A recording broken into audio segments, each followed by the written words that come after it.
un campeón del mundo, una figura del fútbol argentino, campeón del mundo del 78. Para que sepan, en su momento del pase de Atlético de Tucumán a Racing Club de Avellaneda, fue el pase más caro en la historia del fútbol argentino por entonces. Bueno, fue campeón del mundo del 78 y después se fue a jugar a Tottenham y es una de las leyendas del Tottenham. Les estoy hablando de Ricardo Villa, de Ricky Villa en Londres. Cuando viví, mucha gente futbolera recuerda a Ricky Villa, no solo por sus condiciones futbolísticas, sino porque, entre otras cosas, hizo el gol más lindo de la historia de Wembley, que está marcado en la final del 81, la final de la FA Cup, y además un hombre que empezó con el pie derecho su estancia en Londres, porque cuando debutó frente al Nottingham Forest hizo un gol también, y él no es goleador, era un mediocampista creativo también, de todo un poco. Pero vamos a hablar con Ricky Villa, campeón del mundo, no necesita mucha introducción. Ricardo Villa, el hombre que hizo el gol más importante de la historia de Wembley, que fue el 3-2 en una final contra el Manchester City un 14 de mayo del 81. Pero bueno, todo esto y mucho más, y anécdotas de la selección, mientras esperamos que se conecte y mientras hablamos con Ricky Villa. Gracias, Ricky, por atenderme. ¿Cómo estás vos? ¿Cómo está tu señora esposa? Bien, gracias a Dios. También felicitarte a vos por los 10 años de esa página web, que fue tus comienzos y tu continuidad en el periodismo. Así que Cristina bien, los hijos, nietos bien, así que esperando que de alguna manera esto se corte y podamos volver a la normalidad, ¿no? ¿Cómo es tu vida de campo? Que yo sé un poco, pero para la gente no sabe mucho cómo es la vida del señor Ricky Villa, campeón del mundo del 78, por si hace falta presentarlo, que vive en Roque Pérez. El pañuelito, viste, que usaban los paisanos en alguna época o la siguen usando. Yo me crié en el campo, Jonathan, viste, y entonces para mí el campo, después de haber andado por el mundo jugando fútbol, es como que volví al lugar de origen y lo disfruto. La gente del campo tenemos costumbres bastante distintas de la ciudad, ¿no? Vivimos en el medio de la nada, con poca gente alrededor y eso de alguna manera se disfruta, lo disfrutaba antes y lo disfruto ahora, es parte de esa vida diaria, ¿no? La gente del campo es distinto a las cosas de la ciudad, claro, más o menos similar a alguien que se vaya a vivir en la ciudad por ahí más importante del mundo como Londres. Debe ser casi lo mismo vivir en el campo que vivir en Londres, ¿no? Yo digo que los criamos en el campo, por ahí somos 4x4, ¿viste? Nos adaptamos a la ciudad también de la misma manera. Yo lo he charlado muchísimas veces con amigos que se han criado en la ciudad y ellos no vivirían en el campo, ¿viste? Porque ya te digo, las costumbres son distintas, vos serías uno, entonces yo puedo vivir en ciudades y puedo vivir en el campo, por eso yo digo que somos 4x4, ¿no? ¿Y cómo es tu trabajo en el campo ahora? ¿Qué es lo que más te gusta hacer de disfrutar del campo? Normalmente, bueno, yo tengo vacas y criamos algunos terneros y significa que diariamente te des una vueltita. El trabajo no es muy pesado, pero es constante y todo eso es lo que yo hacía antes de jugar al fútbol y lo sigo haciendo ahora. Desgraciadamente el fútbol pasó por mi vida, tengo los pantalones largos hoy y bueno, me dedico a lo que en teoría algo conozco, ¿no? Yo no sé cuántas personas deben saber que un campeón del mundo está criando vacas y está en el medio del campo encerrado con esa pinta de gaucho, pero... No, bueno, yo trato de contarlo cada vez que tengo la oportunidad porque no como algo distinto, sino mi vida pasa por esto, ¿viste? Y yo digo, lo charlo a veces en Inglaterra con hinchas del Tottenham, que mi llegada al fútbol fue por un camino totalmente distinto al que llegó el 90% de los futbolistas, con haber pasado en algún momento por fútbol infantil, por alguna escuelita, por alguna academia. En Inglaterra nunca entendieron que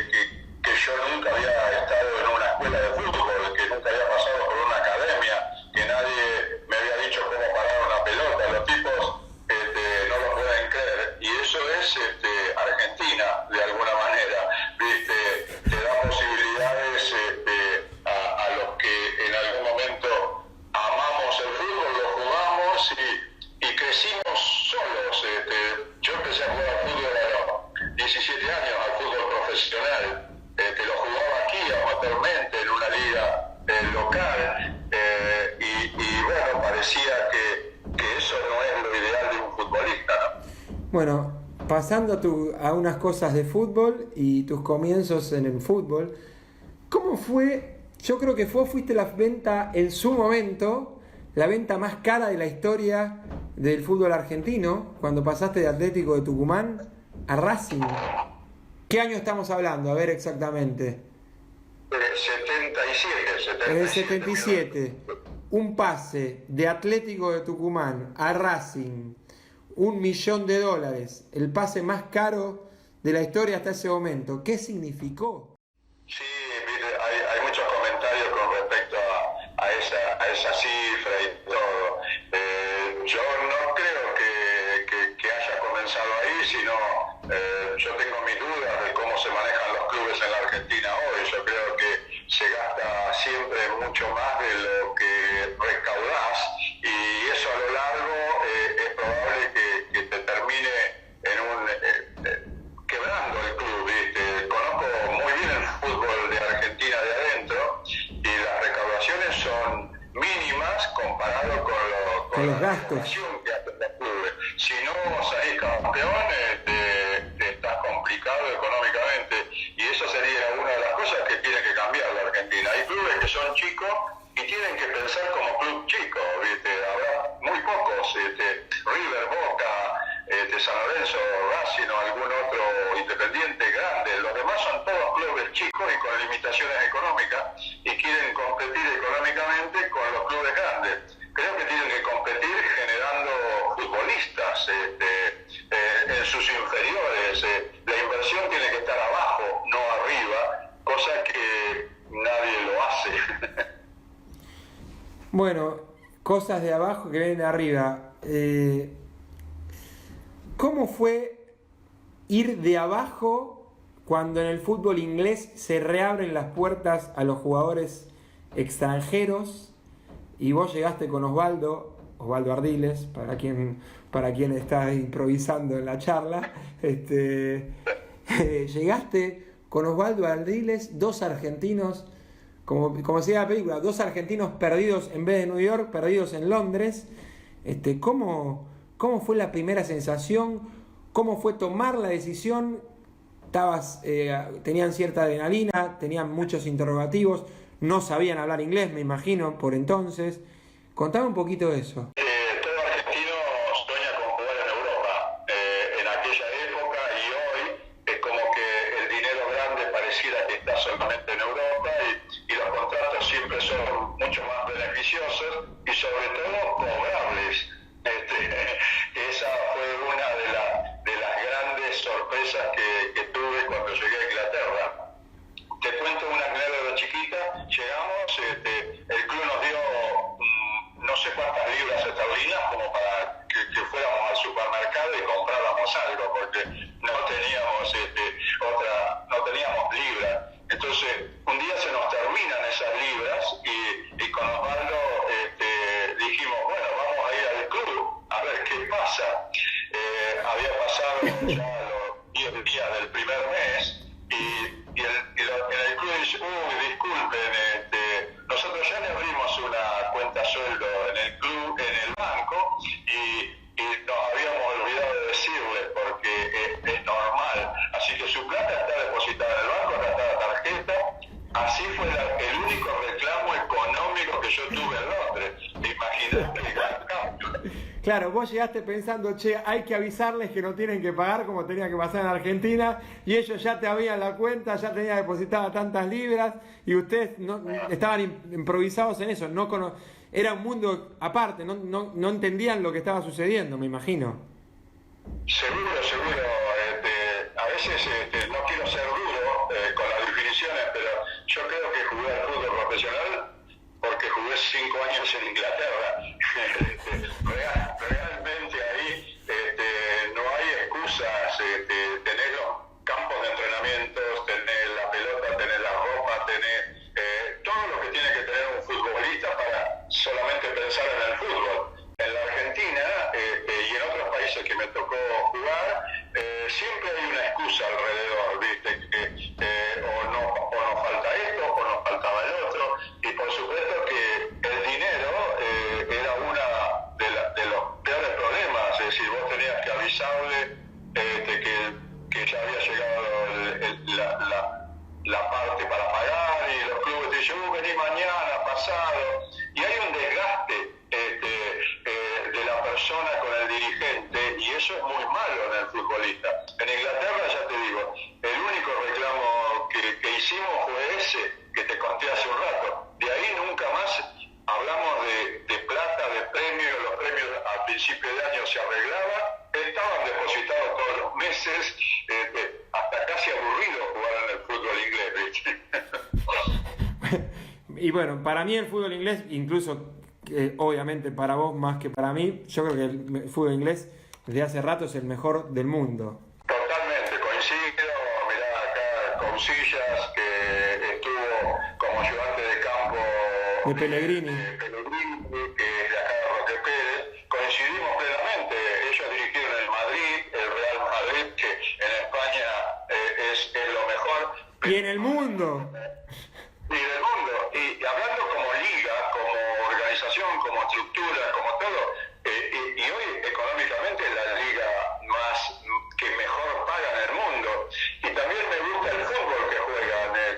No es que van a jugar contra el Manchester City y tienen miedo, van a ganarle al City y por ahí pierden 4 o 5 goles a 0, pero nunca escuché en los 5 años que estuve en el Tottenham que fuéramos a especular un partido, siempre íbamos a ganarlo, y eso me parece que en definitiva es el fútbol. Y si te toca ir al descenso, seguro porque has formado mal un equipo, y vos sabés que en Inglaterra nosotros habíamos firmado contrato cuando fuimos por 3 años, y si nos íbamos al descenso cobrábamos lo mismo, ¿viste? ¡Qué locura! Es una locura. Una cosa que no ocurre en el mundo, y por eso todos salen a ganar, van atrás de la gloria, luchan por la gloria, y me parece que el fútbol es un espectáculo para ganar, para ir hacia adelante, para hacer goles, y eso creo que la liga inglesa lo tiene.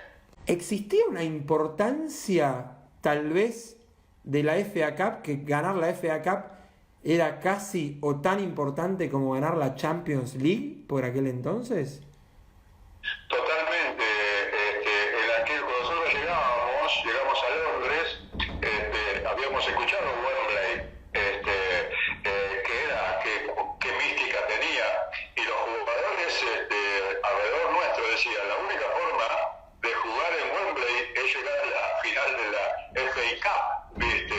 Y entonces con los líderes empezábamos a hacer chistes, es decir, tenemos que jugar en Wembley, ¿viste? Porque si venimos a Inglaterra, el Wembley es la casa del fútbol, digo yo.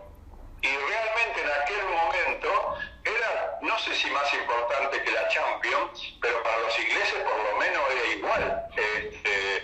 Era el único partido televisado en el año, en directo, a toda Inglaterra, que Inglaterra me imagino que tendría una proporción de gente parecida a la de hoy, 60 millones o 70, de los cuales me imagino que 30 o 40 millones miraban esa final, y era algo majestuoso, y bueno, nosotros tuvimos la suerte de ganarla 2 veces, y creo que la historia grande de nuestro paso por el fútbol inglés, tanto Arviles como yo, fue haber ganado esa FA Cup en esos momentos, ¿no?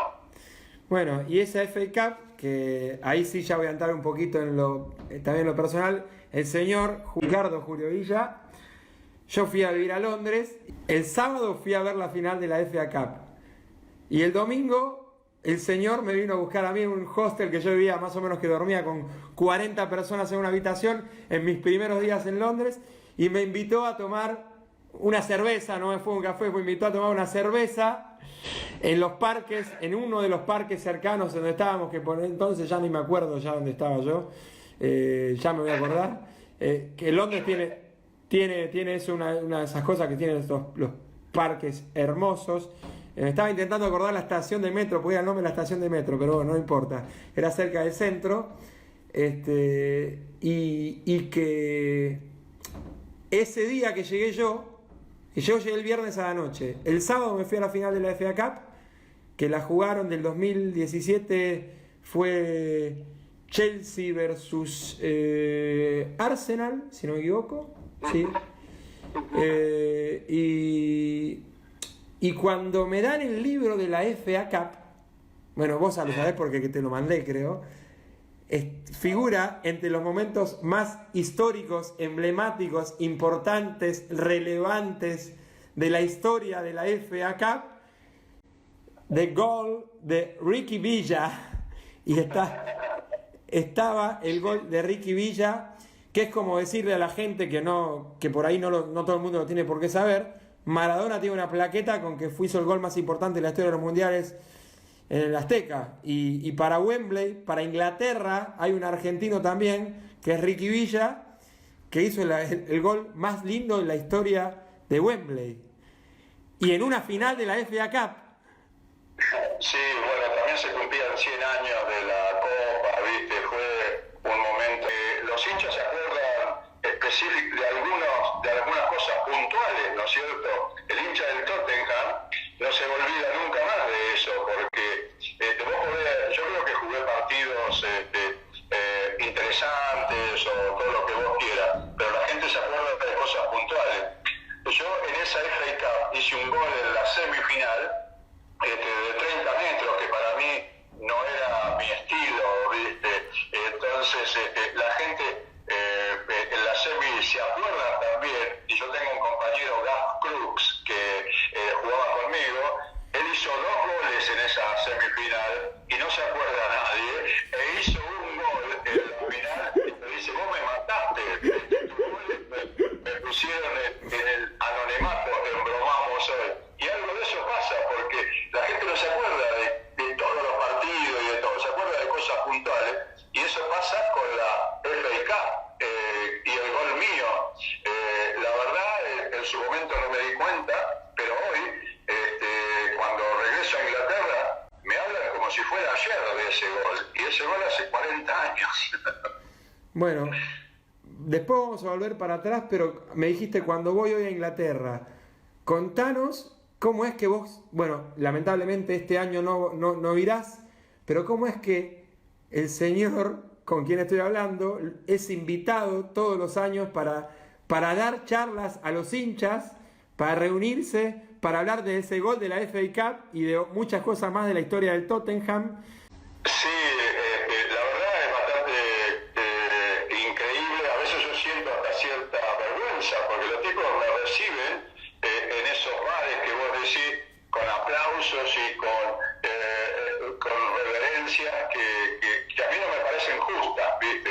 Porque ya pasó, pero la gente se acuerda de una manera increíble. Charlamos y yo les comento que hoy estoy mucho más suelto para charlar con ellos, porque cuando vos sos futbolista, el día que jugás bien te aplaude, el día que jugás más o menos no.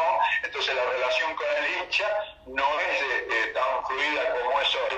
Entonces la verdad yo aprovecho para pasarla genial con ellos, contarle cómo era Ricky en su momento, caprichoso con su fútbol y con su forma de ser, y los tipos empiezan a entenderme ahora como era yo como futbolista, ¿viste? Y eso me produce placer, porque atrás del futbolista siempre hay una persona, y una persona que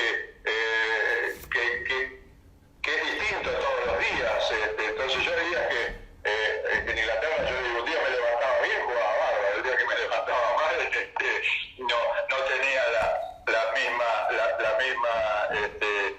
ganas, por decirlo de alguna manera, y yo tenía esos altibajos. Entonces los tipos me escuchan y dicen: con razón, vos eras no un tipo 7 puntos todos los días, o yo jugaba bien o jugaba mal, ¿viste? No tenía término medio. No existían los grises para vos, o hacías el gol de la FA Cup bueno, menos mal que no estabas en Argentina, porque si no, porque los ingleses bastante no putean tanto, por suerte.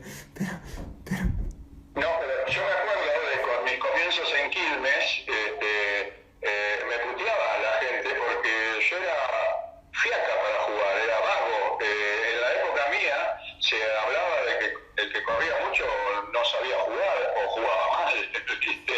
Entonces, yo tenía eso como lema, decía, dame la pelota, yo no la voy a ir a buscar. Era algo de eso que me pasaba. Yo terminaba la jugada, descansaba, porque yo digo que en un equipo debe haber alguno que descanse para volver a empezar otra gran jugada. Y mi fútbol siempre fue de mitad de cancha para adelante. Ya cuando pasaba la mitad de cancha para atrás, me sentía incómodo. No era tu lugar. Claro, vos decís, en un equipo tiene que haber alguien que defienda, alguien que genera fútbol y alguien que defina. Y yo en ese rol me ponía en generador de fútbol, en que podía crear situaciones. Entonces no me podía desgastar tratando de marcar. Yo lo cargaba, es decir, hay 4 defensores, un arquero, un volante defensivo, otro mixto, hay 7 para defender. Vamos a usar 4 para hacer goles, por decirte cosas simples que a mí me parece que son reales. Y en ese momento en la posición, y quiero ir un poco a la selección argentina, no puedo dejar pasar el campeonato mundial del 78, pero ¿cómo fue a un tipo que le gustaba jugar al fútbol, como vos, más creativo, ciertas cosas, compartir ese vestuario con semejante cantidad de jugadores de buen pie como fue el 78? César Luis Menotti, ¿cómo fue tenerlo a César como entrenador? No, bueno, yo estaba en el gusto de Menotti, es decir, a él le gustaba el fútbol que yo jugaba, como en aquella época en Argentina había muchos para elegir, no estaba solamente Bochini, Alonso, Valencia, yo, había... Kempes, Maradona. Y Maradona que quedó afuera. No lo vamos a meter porque si no va a decir ese es el mejor de todo. Yo lo único que digo es que la decisión de Menotti de no llevarlo me parece que fue porque era un pibe y aquel mundial había mucha responsabilidad, es decir, el primer mundial en la Argentina, Menotti trató de llevar a jugadores con cierta experiencia. Diego ya era un gran jugador, con una habilidad increíble, pero tenía 17 años y yo creo que Menotti no quiso arriesgarlo porque condiciones tenía y bueno, la elección hoy puede ser criticable o no, pero creo que lo protegió a Diego en el buen sentido y eso lo valoro porque al otro año lo llevó al Mundial Juvenil y salieron campeones y Maradona recién explotó cuando fue a Nápoles, ¿no? A Nápoles, porque en el Barcelona jugó bien, pero no... Tuvo problemas con las lesiones también en Barcelona.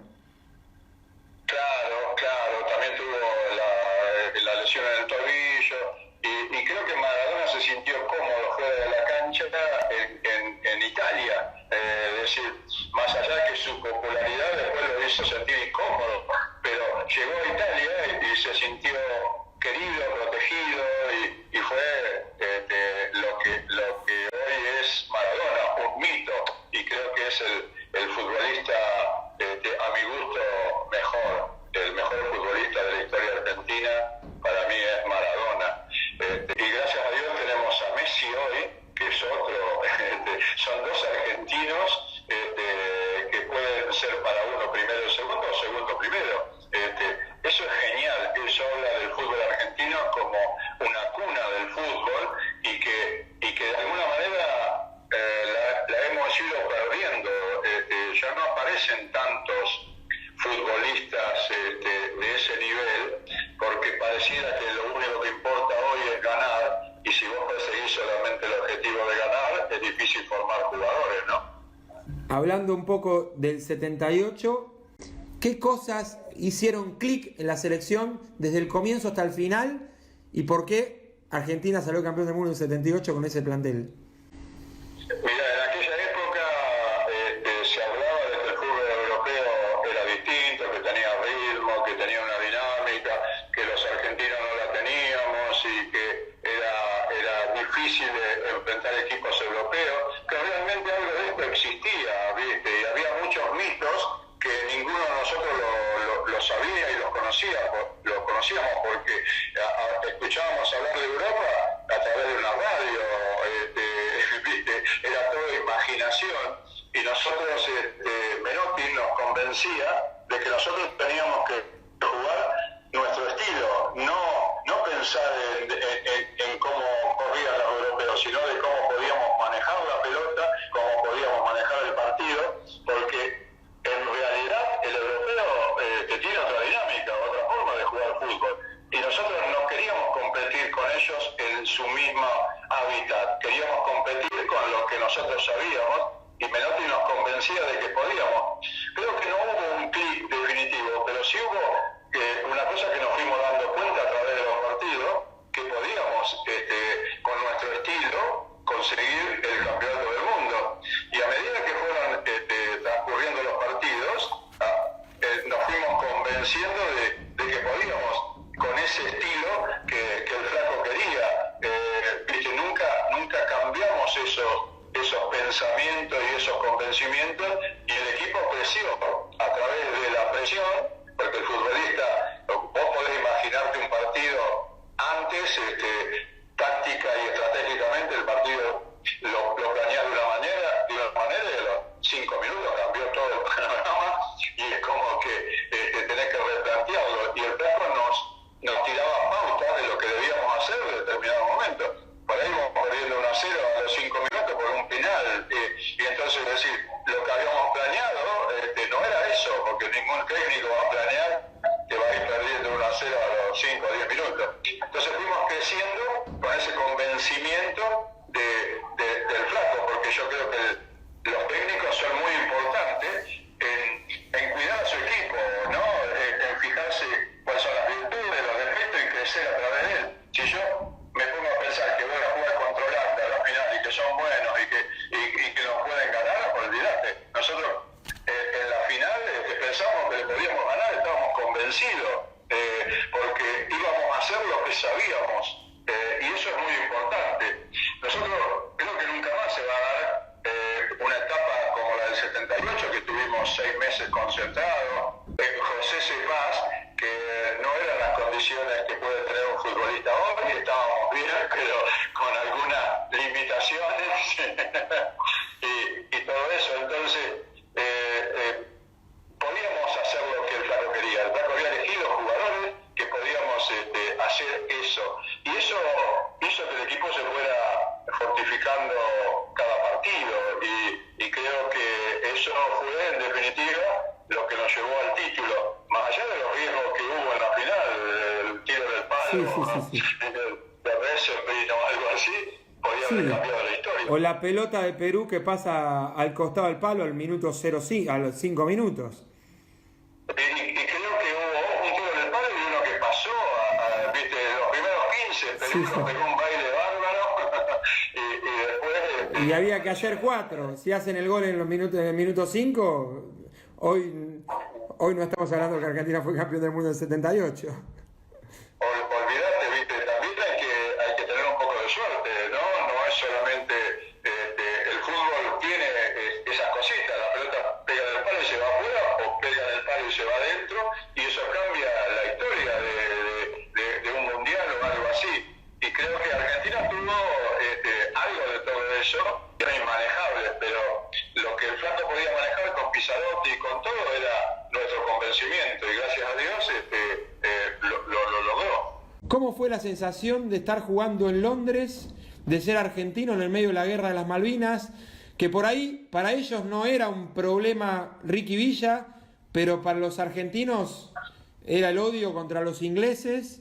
Sí, realmente vos lo viviste. Para mí en su momento fue una situación incómoda, Jonathan, ¿viste? No era Claro. Más por las presiones que venían de Argentina.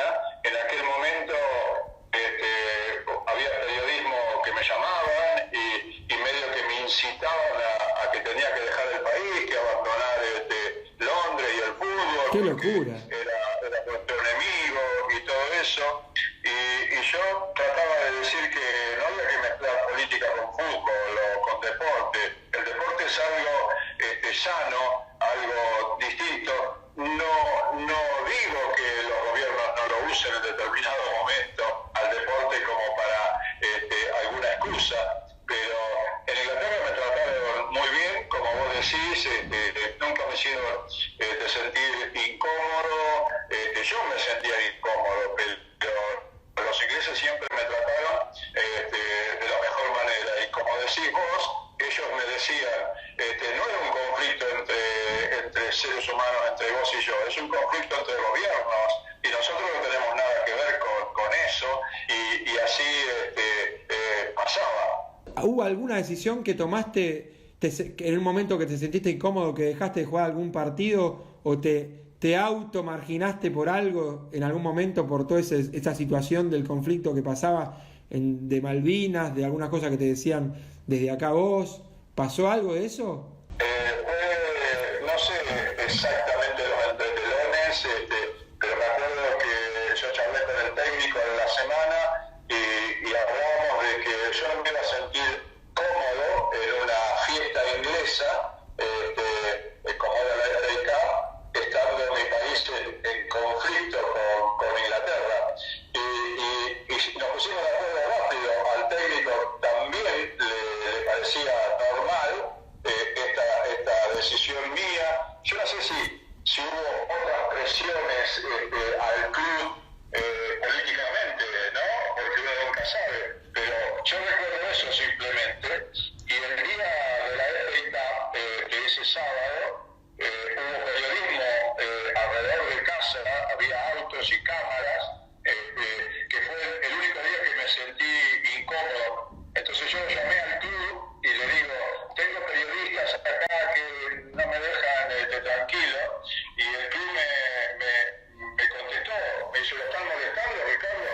No me molestan, entonces no podemos hacer nada porque están en la vía pública, no están en mi casa, no están en el lugar privado, y bueno, ahí le mandamos seguridad, no hay problema, y eso fue la incomodidad más grande del día de la final.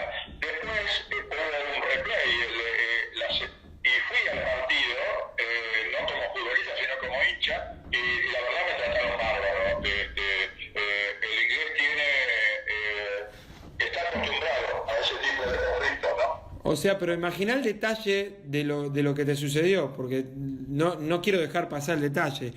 Más allá de que lo hablaste con el técnico, vos eras una de las figuras del Tottenham, vos te terminaste automarginando de una final porque te sentiste incómodo por la situación que estaba atravesando el conflicto entre Argentina e Inglaterra. Es una cosa que vos te privaste de jugar la final, pero vos lo elegiste. Sí, yo no tengo 100% la certeza, a lo mejor hubo otras cositas, pero esa fue mi charla con el técnico. A mí me parecía lo más normal y lógico. Argentina estaba en un conflicto muy grande ya a esa altura, ¿viste? Y así ocurrió, y es otra de las historias mías por Londres, ¿no? Sabes que yo te aprecio mucho y te agradezco esta comunicación, y voy a ir a Roque Pérez. Cuando se acabe todo esto voy a ir a Roque Pérez, y hasta si me haces lugar me quedo alguna noche a dormir en el campo. Esa parte no la entendí muy bien, la última.